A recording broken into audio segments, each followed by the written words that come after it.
So what is Bitcoin anyway? What is Bitcoin? What does Bitcoin do? Is it perfect? Neither was email when it was invented in 1972. Hi guys, welcome to the channel. My name is Joe Dakwa. I'm a specialist blockchain developer and smart contract security researcher. I'm also a crypto investor.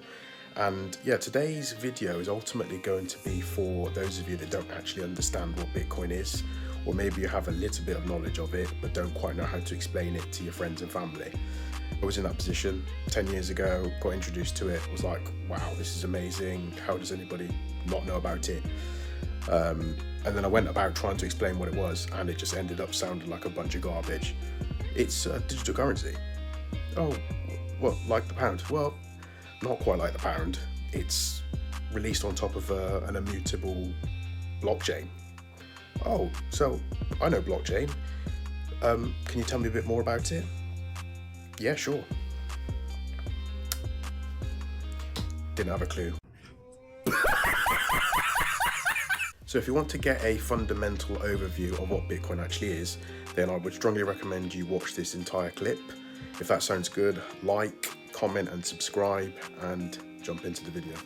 Thank you for the opportunity to speak with you today. My name is Peter Van Valkenburg, and I'm the Director of Research at Coin Center, an independent nonprofit focused on the public policy issues affecting cryptocurrency and public blockchain networks. What is Bitcoin? Bitcoin is the world's first cryptocurrency, and it works because of the world's first public blockchain network. What does Bitcoin do? It's simple. It lets you send and receive value to and from anyone in the world using nothing more than a computer and an internet connection. Now, why is it revolutionary? Because unlike every other tool for sending money over the internet, it works without the need to trust a middleman. The lack of any corporation in between means that Bitcoin is the world's first public digital payments infrastructure. And by public, I simply mean available to all and not owned by any single entity. Now, we have public infrastructure for information, for websites, for email. It's called the internet. But the only public payments infrastructure that we have is cash, as in paper money. And it only works in face-to-face transactions. Before Bitcoin, if you wanted to pay someone remotely over the phone or the internet, then you could not use public infrastructure. You would rely on a private bank to open their books and add a ledger entry that debits you and credits the person you're paying. And if you both don't use the same bank, well, then there'll be multiple banks and multiple ledger entries in between. With Bitcoin, the ledger is the public blockchain, and anyone can add an entry to that ledger, transferring their Bitcoins to someone else. And anyone, regardless of their nationality, race, religion, gender, sex, or creditworthiness, can for absolutely no cost create a Bitcoin address in order to receive payments digitally. Bitcoin is the world's first globally accessible public money. Is it perfect? No. Neither was email when it was invented in 1972. Bitcoin's not the best money on every margin. It's not yet accepted everywhere. It's not used often to quote prices, and it's not always a stable store of value. But it is working, and the mere fact that it works without trusted intermediaries is amazing.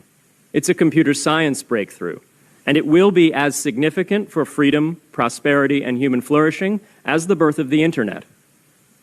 And Bitcoin is just the beginning.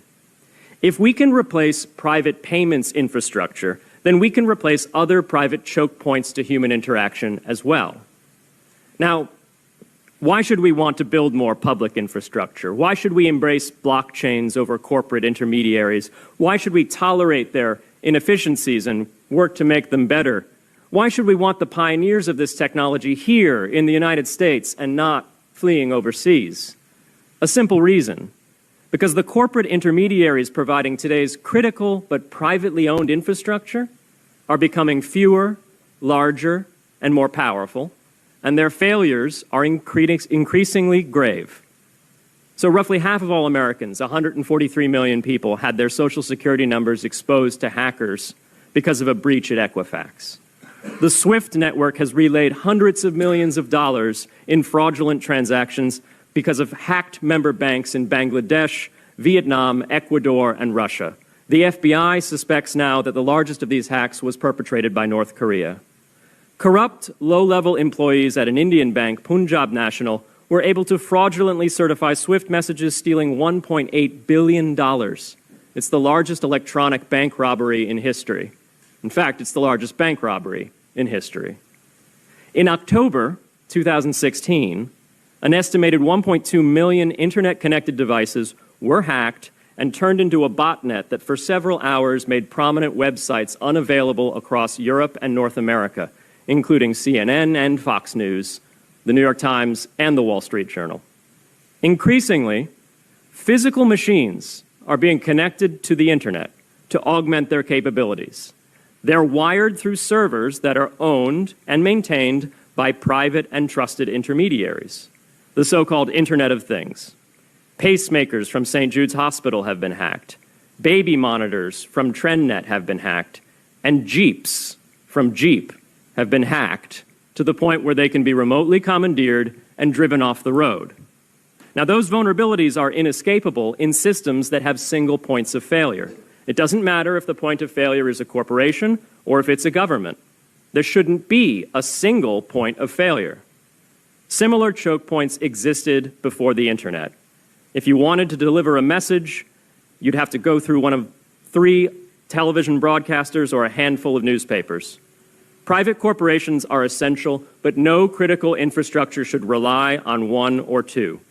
The internet removed single points of failure in communications infrastructure and ushered in a wave of competition among new media corporations building on top of its public rails. Blockchains can similarly disintermediate critical payments and IoT infrastructure. The technology is not yet ready to answer all of those questions today, but it is our best hope. For me, that was a solid overview of what Bitcoin does, and I'd be confident to share that video with friends and family now, knowing what Bitcoin actually is. If you found value in that, like, subscribe, let me know in the comments below what you think Bitcoin is, and if you feel confident enough after watching this to explain what it is to friends and family, and I'll see you in the next video.